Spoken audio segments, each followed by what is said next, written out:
Assalamualaikum warahmatullahi wabarakatuh. Selamat siang, salam sejahtera untuk kita semua. Salam, Om Swastiastu, Namo Buddhaya, salam kebajikan, salam sehat dan salam K3. Yang saya hormati para gubernur, baik yang mengikuti secara langsung, dalam hal ini Bapak Gubernur Kalimantan Timur, terima kasih Pak, dan Bapak dan Ibu Gubernur yang mengikuti acara ini secara virtual. Yang saya hormati para pejabat tinggi madya di lingkungan Kementerian Ketenagakerjaan. Ini ada 2 dirjen, Bu Dirjen Pengawasan dan Bu Dirjen PHI Jamsos, dua-duanya perempuan. Oh maaf, ada Pak Dirjen Bina Latas, laki-laki Pak. Pak Kepala Barenbang, juga Bu Irjen, terima kasih, ini para pejabat baru, pejabat tinggi madya di lingkungan Kementerian Ketenagakerjaan, para staf sus, dan para pejabat tinggi Pratama yang hadir pada siang hari ini. Yang saya hormati pimpinan lembaga audit SMK K3, para direksi BUMN yang hadir secara langsung maupun secara virtual, para kepala dinas yang membidangi urusan ketenagakerjaan, saya lihat hadir secara langsung di ruangan ini, dan Bapak Ibu Kepala Dinas yang mengikuti secara virtual, pakai dan dipergunakan secara aman dan efisien, serta yang paling penting menjamin bahwa proses produksi berjalan secara lancar. Proses pengawasan K3 yang menjadi tanggung jawab negara selama ini adalah bagian atau upaya untuk menjaga keseimbangan antara hak dan kewajiban bagi pengusaha dan pekerja.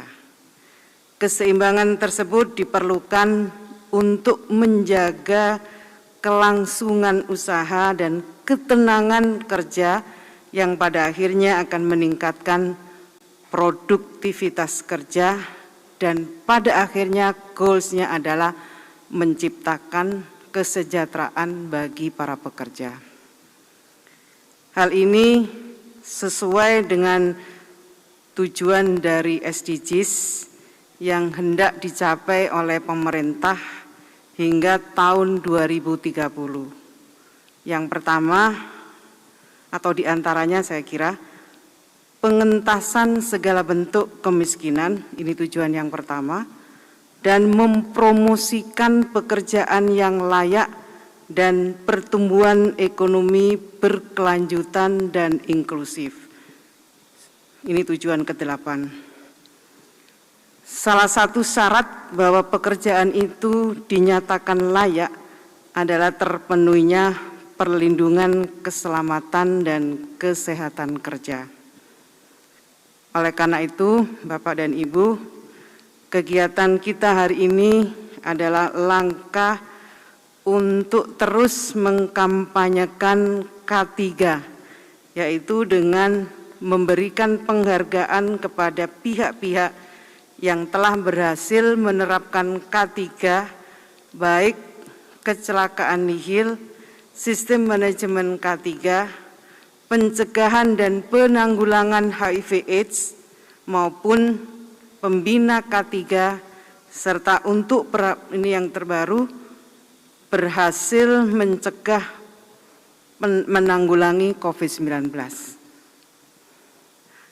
Penghargaan yang terakhir ini tentu kita berharap hanya pada tahun ini saja, karena kita berharap pandemi COVID-19 segera berlangsung, sehingga tidak perlu kemudian ada penghargaan atas upaya pencegahan penanggulangan COVID-19. Pemberian penghargaan K3 merupakan hal yang penting sekali, mengingat sampai saat ini masih banyak ketidakpatuhan terhadap norma K3 yang mendorong terjadinya kasus kecelakaan kerja dan penyakit akibat kerja. Upaya ini adalah bentuk apresiasi terhadap keberhasilan dalam pengawasan K3 melalui langkah-langkah pencegahan, pemberian saran dan pembinaan, dan deteksi dini serta penegakan hukum terhadap pelanggaran peraturan perundang-undangan K3. Hadirin yang saya hormati, berbagai upaya telah dilakukan dalam rangka meningkatkan pelaksanaan K3, antara lain melalui sosialisasi yang dilakukan dengan seminar, training, dan peningkatan pengawasan K3.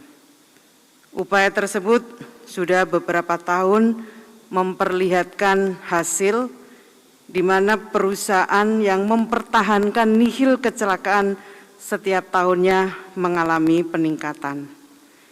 Jumlah perusahaan yang mendapatkan penghargaan kecelakaan nihil tahun 2020 sebanyak 1.237 perusahaan, dan untuk tahun 2021 ini naik menjadi 1.342 perusahaan. Artinya ada peningkatan sebesar 5,2%.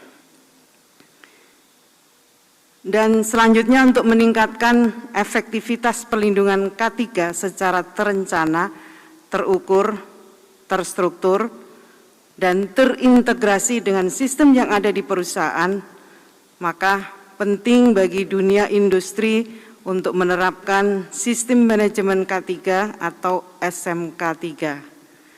Penerapan SMK3 bersifat normatif sehingga wajib ditaati oleh perusahaan. SMK3 juga sudah ditetapkan dengan standar internasional yaitu ISO 45001 tentang Occupational Health and Safety Management System. Sejak awal SMK3 ditetapkan tahun 96, diketahui adanya peningkatan perusahaan yang telah menerapkan SMK3. Namun untuk tahun ini mengalami penurunan jumlah perusahaan penerima sertifikat SMK3. Tahun 2020 ada 2.362 perusahaan, dan tahun 2021 ini yang menurun.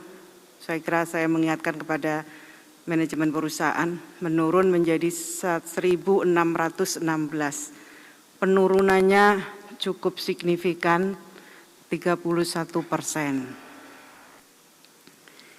Berdasarkan analisis terhadap laporan audit, temuan ketidaksesuaian yang sering dilakukan oleh perusahaan adalah keamanan bekerja berdasarkan SMK3 dan standar pemantauan K3. Untuk itu saya meminta kepada perusahaan untuk senantiasa memperhatikan kriteria-kriteria yang menjadi kunci bagaimana cara bekerja yang aman sesuai dengan SMK3, serta yang tidak kalah pentingnya adalah melakukan pemantauan terhadap semua kegiatan yang ada di perusahaan. Bapak Ibu hadirin sekalian yang saya hormati, perlindungan K3 juga mencakup upaya pencegahan dan penanggulangan HIV/AIDS, P2 HIV/AIDS di tempat kerja. Program ini perlu mendapatkan perhatian. Ini adalah merupakan bagian dari program K3 yang tujuannya adalah melindungi para pekerja dari KK, PAK maupun gangguan kesehatan lainnya. Program P2 HIV/AIDS di tempat kerja akan memberikan kontribusi dalam mencapai derajat kesehatan yang setinggi-tingginya bagi para pekerja. Kalau melihat kenyataannya, kesadaran perusahaan dalam program ini sepertinya, nggak enak kalau pakai sepertinya, seharusnya harus diperbaiki. mengingat jumlah perusahaan yang mendapatkan penghargaan P2 HIV/AIDS relatif kecil. Tahun 2020 sebanyak 233 perusahaan, dan tahun 2021 ini turun menjadi 191 perusahaan. Penurunannya 18%. Sekali lagi untuk P2 HIV/AIDS, sekali lagi saya mohon perusahaan-perusahaan untuk menjadi atensinya agar semakin banyak perusahaan yang melaksanakan perlindungan terhadap HIV/AIDS ini. Selanjutnya, sebagai bentuk perhatian pemerintah dalam meningkatkan motivasi perusahaan untuk mencegah penanggulangan HIV/AIDS, penanggulangan COVID-19, Kemenaker juga telah melakukan penilaian terhadap beberapa perusahaan yang berhasil dan mendapatkan penghargaan pencegahan dan penanggulangan COVID-19. Berdasarkan hasil penilaian tersebut, ada 512 perusahaan dinyatakan layak untuk diberikan penghargaan P2 COVID-19. Semoga upaya ini dapat menekan COVID-19 di tempat kerja.